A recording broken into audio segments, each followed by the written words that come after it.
Hello friends, welcome back to our channel. Bharat Pakistan ఉద్రిక్తతల నేపథ్యంలో కీలక పరిణామం చోటు చేసుకుంది. జీలం నదిలో నీటి మట్టాలు అకస్మాత్తుగా పెరిగాయని పాకిస్తాన్ మీడియా నివేదిస్తోంది. పాక్ అధికారులకు ఎలాంటి సమాచారం ఇవ్వకుండా భారత్ వైపు నుంచి నీటిని విడుదల చేసినట్లు పాక్ ఆక్రమిత కశ్మీర్లోని స్థానికులు ఆరోపిస్తున్నారు.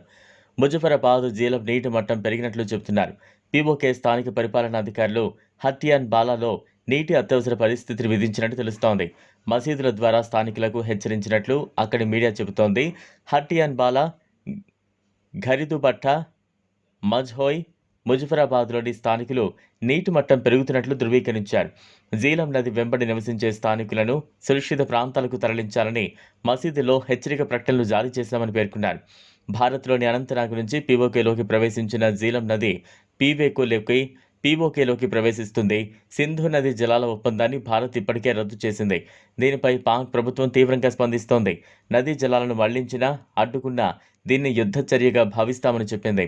ఈ నేపథ్యంలోనే జీలం నదిలో వరదలు రావడం గమనార్హం. అయితే పాక్ చేస్తున్న ఆరోపణల్ని ధృవీకరించాల్సిన అవసరం ఉంది. భారతదేశం జల ఉగ్రవాదానికి పాల్పడుతోందని, అంతర్జాతీయ నదీ చట్టాలను ఉల్లంఘించిందని పాకిస్తాన్ ఆరోపిస్తోంది. ముజఫరాబాద్లోని రాష్ట్ర విపత్తు నిర్వహణ అథారిటీ ఆపరేషన్స్ డైరెక్టర్ ముజఫర్ రాజా భారత ఆక్రమిత కశ్మీర్లోని ఒక ఆనకట్ట నుంచి నీటిని విడుదల చేసినట్లు ధృవీకరించారు. విద్యుత్ ప్రాజెక్టు ఆనకట్ట యొక్క స్పిల్వేలు తెరవబడ్డాయి. ఫలితంగా ఒక మోస్తరు వరద పరిస్థితి ఏర్పడిందని ఆయన అన్నారు. స్థానిక నివాసితులు తమ భద్రత కోసం నదికి దూరంగా ఉండాలని కోరారు. ఇదిలా ఉంటే పహల్గాం దారుణమై ఉగ్రదాడికి ప్రతీకారం తీర్చుకోవాలని ప్రతి భారతీయుడు కోరుకుంటున్నాడు. ఈ నేపథ్యంలోనే ప్రభుత్వం పాకిస్తాన్తో అన్ని సంబంధాలను తెంచుకుంటోంది. ఇప్పటికే సింధు జలాల ఒప్పందాన్ని రద్దు చేసింది. ఇక పాకిస్తాన్తో సరిహద్దును మూసేయాలని నిర్ణయించింది. పాకిస్తాన్ జాతీయులకు వీసాలను రద్దు చేసింది.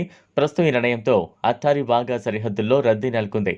పాక్ జాతీయులు వారి దేశానికి వెళ్లేందుకు బారులు తీరారు. ఇదిలా ఉంటే ఇప్పుడు ఈ నిర్ణయం పెళ్లిళ్లపై ప్రభావం చూపిస్తోంది. అయినప్పటికీ ఇప్పటికీ రెండు దేశాల మధ్య సంబంధ బాంధవ్యాలు ఉన్నాయి. ముఖ్యంగా ఉత్తర భారతదేశంలోని చాలా మంది పాకిస్తాన్ అమ్మాయిని లేదా అబ్బాయిని వివాహం చేసుకుంటున్నారు. ఇప్పుడు వీరిపై పహల్గామ్ అటాక్ ప్రభావం పడింది.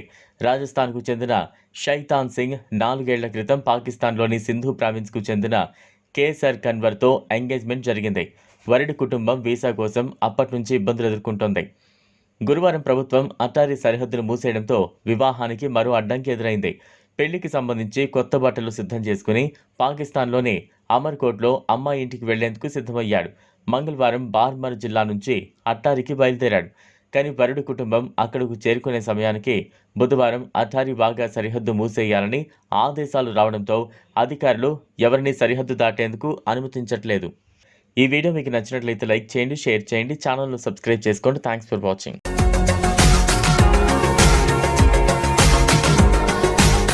మరిన్ని అప్డేట్స్ కోసం మా ఛానల్ని సబ్స్క్రైబ్ చేయండి.